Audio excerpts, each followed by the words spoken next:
Right, we've seen all these things for the straight line. We've just started the parabola. We've seen where the parabola is used in real life, and we've drawn the graph of y is equal to x squared just by plotting points. Now we want to look at some different parabolas to see if we can't develop a shorter way. So there's some of the places it was used in real life. We've done y equals x squared, it's over here, by plotting these points. And now we're going to do y is equal to x squared minus 1. Now it helps, I think, to get into the habit right from now that instead of y we can say y is a function of x. So instead of y we can write f of x. And I'm doing this one in red because I want it to be in a different color.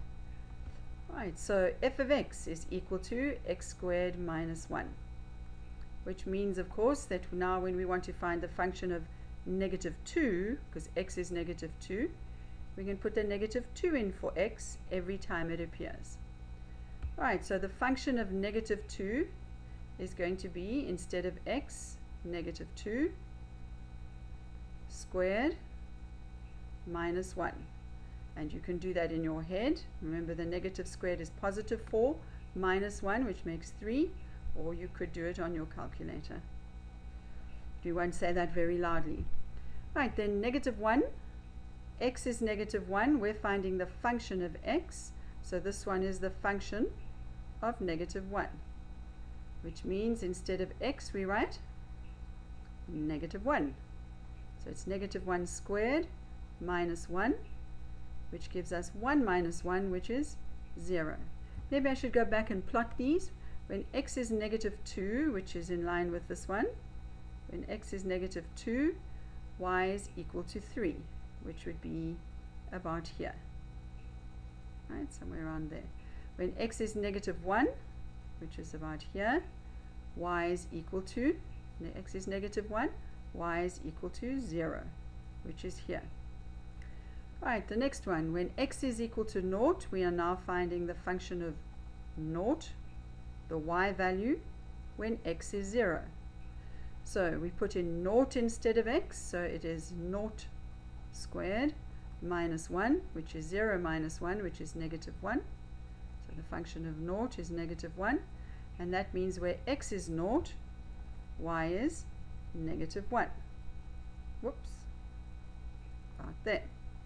And where x is equal to 1, we're going to have, instead of x, 1, so it's 1 squared minus 1, which is also 0, same as that one. So that's going to be on this side, somewhere here. And lastly, when x is equal to 2, function of x is x squared, so it's 2 squared minus 1, which is equal to 3. So where x is equal to 2, somewhere here, y is equal to 3, which is going to be around here. Alright, so we're going to plot those. So here we go. Where x was equal to negative 2, y was 3. Y is equal to x squared minus 1. That was there. Where x was equal to negative 1, y was equal to 0, which was there. Where x is equal to 0, y was equal to negative 1, which was over here.